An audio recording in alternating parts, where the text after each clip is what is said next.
සෙල්ල කතරගම කියලා කියන්නේ කතරගම ඉඳලා කිලෝමීටර 4ක් වයඹ දෙසින් පිහිටලා තියෙන කතරගම තරමටම කතරගම දෙවියන්ගේ ජනප්‍රවාද බවට පත්වී තිබෙන කුඩා නගරයක්.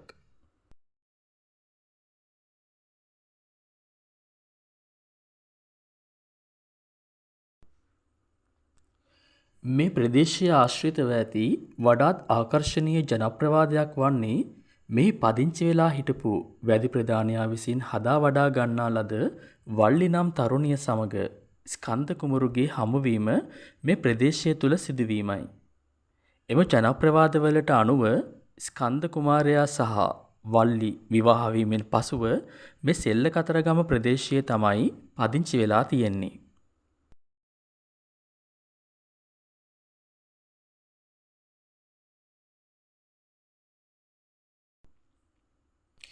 සෙල්ල කතරගම විවිධ ආගමික පසුබිම් වලින් මිනිසුන් ආකර්ෂණය කර ගන්නා විචිත්‍රවත් බහුසාංස්කෘතික ප්‍රදේශයක් බවට පත් වෙලා තියෙනවා. ඒ ප්‍රදේශය හරහා ගලන මැණික් ගඟත් පරිසරයට එක් කරන්නේ අපූර්වත්වයක්.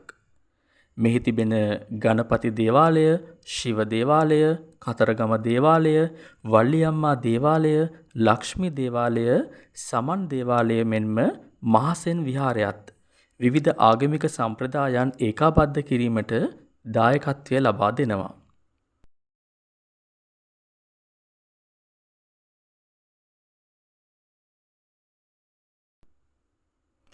කතරගම වන්දනාව යන අය සෙල්ල කතරගම යන්නත් අමතක කරන්නේ නැහැ.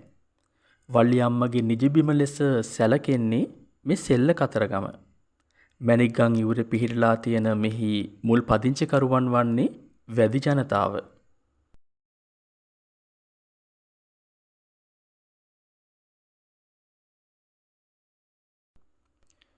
මෙහි දක්නට ලැබෙන සංඝාරාම හා පිළිම වලින් පෙන්눔 කරන්නේ ඒ කාලේ මේක බෞද්ධ පුරවරයක් ලෙස පැවතිලා තියෙන බව.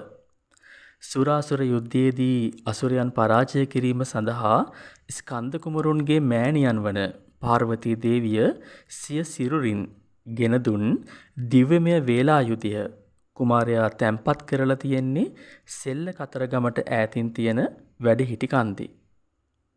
බෞද්ධ පොත්පත්වලට අනුව සෙල්ල කතරගම කියලා කියන්නේ මහා සම්මත රජුරුවන්ගේ පෙළපතේ නිජ භූමියයි.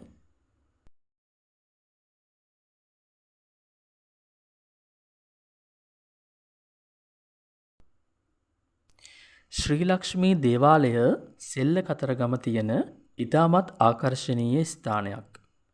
එහි තියෙන බුදු පිළිම, දේව පිළිම වගේම විවිධ ඓතිහාසික සිදුවීම් ආශ්‍රයෙන් ඉදිකරන ලද නිර්මාණයන් ඒ ආකර්ශනීය බව තීව්‍ර කරනවා. දේවාල බිමක් වුවත් එහි ඇතුළු වන හැමෝම බෞද්ධ වතාවත් වලට මුල් තැන දීලා බුදු පිළිම වහන්සේ වන්දනා කරලා තමයි ඇතුළු විය යුත්තේ. ඒ භූමිය පුරාවටම තියෙන්නේ හරිම අපූර්ව නිර්මාණ. ඇතැම් පිළිම ඡායාරූපගත කරන්න තහනම් බවත් සඳහන් කරලා තියෙනවා.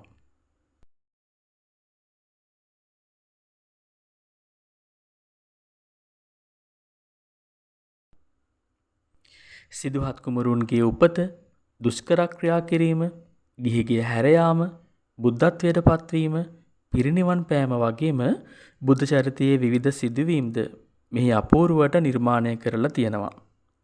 ඒ වගේම ඒවා නැරඹීම සඳහා ගමන් කරන්න පුළුවන් මාවත් පවා ඉතාමත් ආකර්ශනීය ලෙසින් තමයි ඉදි කරලා තියෙන්නේ.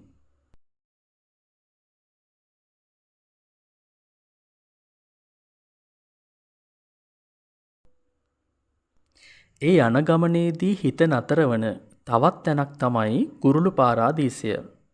ඉතින් දේශීය වගේම විදේශීය වර්ගයේ වර්ණවත් කුරුල්ලන් මේ කුරුළු පාරාදීසය තුලදී අපිට දැක ගන්න හැකියාව තියෙනවා.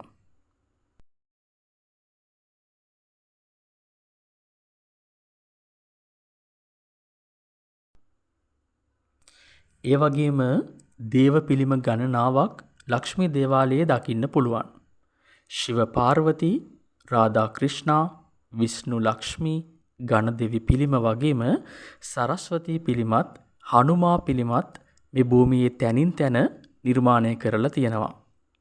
ඒ වගේම බැතිමතුන්ට පුද පූජා කරන්න පුළුවන් විවිධ දේවාලත් මේ පූජා භූමිය තුල දකින්න පුළුවන්.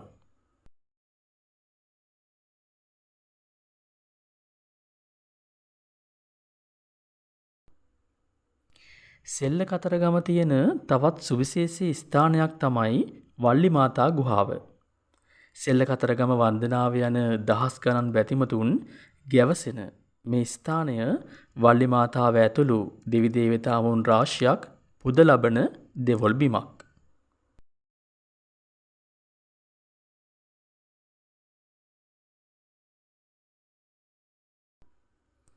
ස්කන්ද කුමාරයා වල්ලි මාතාව හමුවීමට ගියේ මහලු තාපසයෙකුගේ ස්වරූපයෙන්.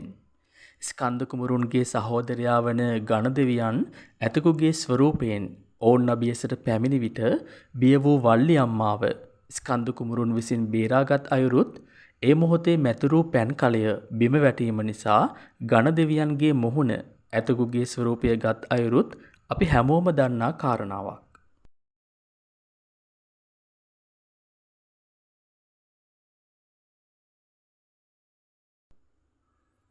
එවන් වූ ජනප්‍රවාද රැසකට උරුමකම් කියන සෙල්ල කතරගම අද බොහෝ ජනයාගේ වන්දනීය පුදුබිමක් බවට පත්වී හමාරයි. ඒ පුදුබිමේ අසිරියත් සමගින් අදට අපි සමුගෙන යන්නයි සූදානම් වන්නේ. හමුවෙමු ආයේ දවසක මෙවන් වූ වීඩියෝවක් සමගින්. හැම දිනාටම තෙරුවන් සරණයි.